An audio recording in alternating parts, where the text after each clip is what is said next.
श्री हर शरणम।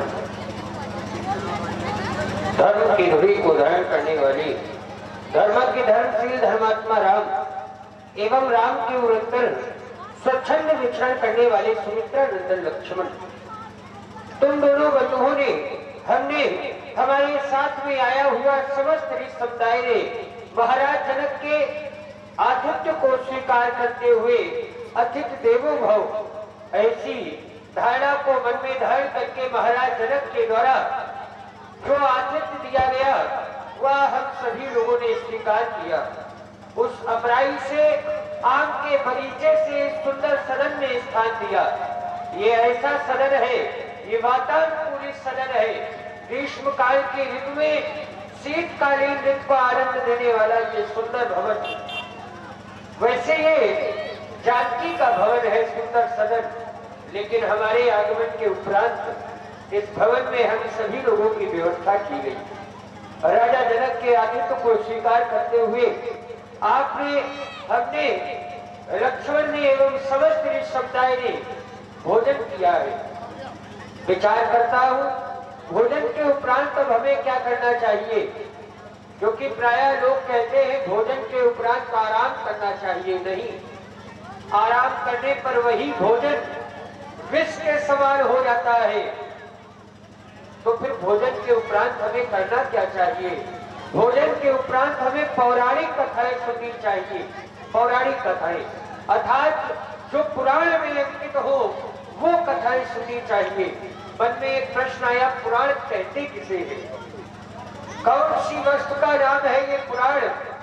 क्या है ये पुराण? पुराण किसे कहते हैं? राघव, हमारा जो पूर्व के पूर्वजों का इतिहास, जो इतिहास धर्म से जुड़ा होता है उसे हम पुराण कहते हैं। जो इतिहास धर्म से नहीं जुड़ा होता है उसे हम केवल इतिहास कहते हैं। ये मैंने पुराण की बहुत ही सूक्ष्मतम परिभाषा आपको बताई है। इससे सरल परिभाषा पुराण की और कोई नहीं हो सकती है। अर्थात वो इतिहास जो धर्म से जुड़ा हो उस इतिहास की व्याख्या हम पुराण के अंतर्गत करेंगे।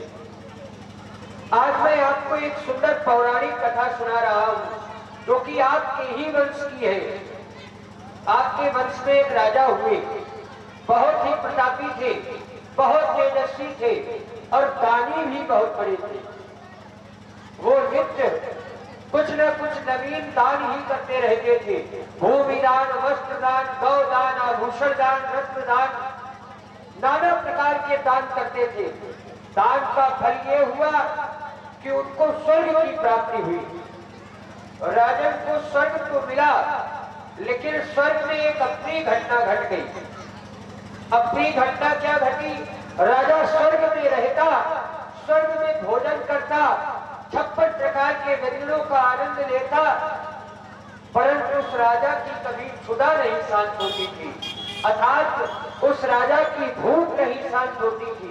राजा बड़ा चिंतित कि मैं स्वर्ग में रहता हूँ, मेरी भूख नहीं शांत होती है, इतना दिव्य अच्छा भोजन कर रहा हूँ, फिर भी। राजा पितामह ब्रह्मा के पास पहुंचा और ब्रह्मा जी से अपने मन का कष्ट बताया कि पितामह, मैं स्वर्ग में रहता हूँ, मेरी भूख नहीं शांत हो रही है। पितामह ब्रह्मा ने कुछ समय ध्यान किया, उत्तर प्राप्त हो गया, क्योंकि जहाँ समस्या है तो समाधान भी वहीं पर है।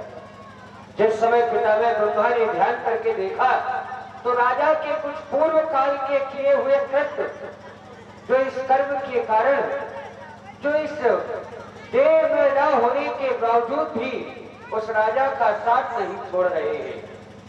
पितामह ब्रह्मा ने कहा, राजा, जिस समय तुम्हारी मृत्यु हुई थी, तुम्हारा मृतक शरीर तुम्हारे परिवार वालों को, परिजन को नहीं मिल पाया। आज भी वो मृतक शरीर एक सरोवर के किनारे पड़ा है। जाओ, तुम अपने ही मृतक शरीर का मांस नोच कर खाओ, तब तुम्हारी क्षुधा शांत होगी। राजा ने पितामह ब्रह्मा के वचनों की आज्ञा को पालन किया।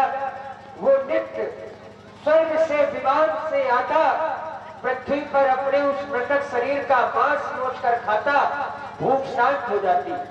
ये उसके नित्य का क्रम बन गया।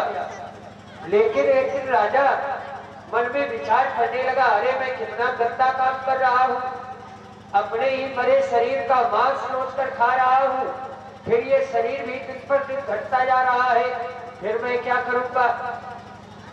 पुनः पितामह ब्रह्मा के पास अपने मन की समस्या को लेकर पहुंचा।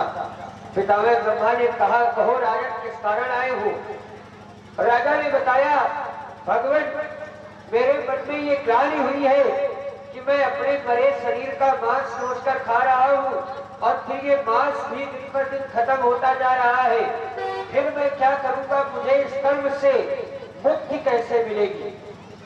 पितामह ब्रह्मा ने पुनः विचार किया और कहा, राजन जाओ, जिस दिन तुम्हें महात्मा अगस्त्य के दर्शन हो जाए, जिन्हें दो नामों से जाना जाता है, एक महात्मा अगस्त्य और एक कुंभज, घट से उत्पन्न होने के कारण जिनका नाम कुंभज है।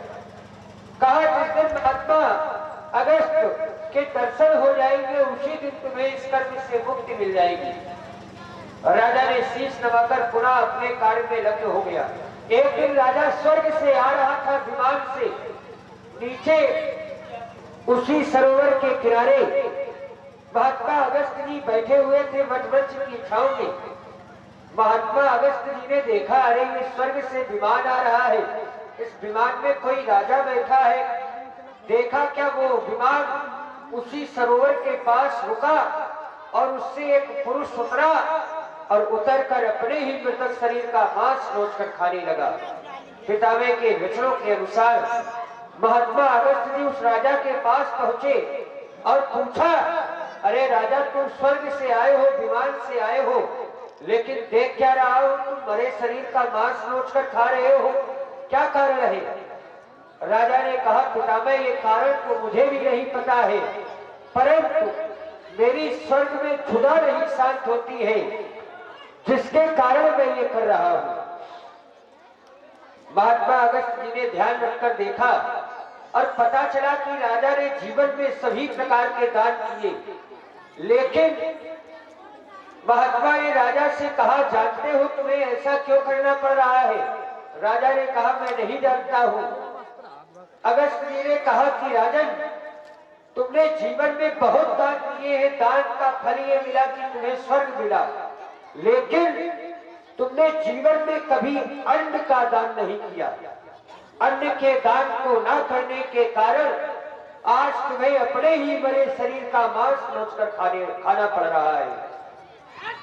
राजा ने महामुनि के चरणों में प्रणाम किया और उसी समय से उस राजा को उस कर्म से मुक्ति मिल गई।